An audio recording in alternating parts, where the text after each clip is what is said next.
Welcome to Kenton Teaches. Enjoy the video. You start by inspecting both sides closely. Find missing hooks, clogged loops, or separated edges. Use tweezers and a stiff toothbrush to remove debris. This restores grip quickly. Once done, wipe adhesive-backed Velcro with rubbing alcohol and let dry so glue bonds later if needed. If the fabric is frayed near the stitching, trim loose threads carefully. Make sure to choose repair versus replacement now. That decision directs whether you'll sew, glue, or swap the strip and prevents wasted effort. You now clean and reshape the parts that mate together. Brush loops thoroughly to reopen fibers and gently bend back flattened hooks with tweezers so they catch again.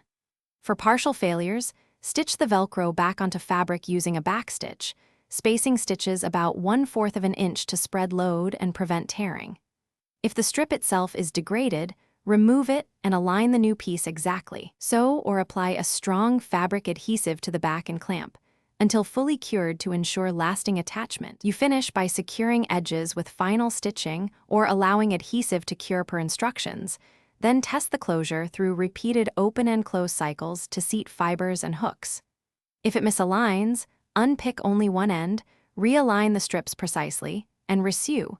Small offsets reduce engagement drastically. If holding power stays insufficient, switch to a wider or industrial-grade Velcro, which increases surface contact and shear strength. This is often the simplest.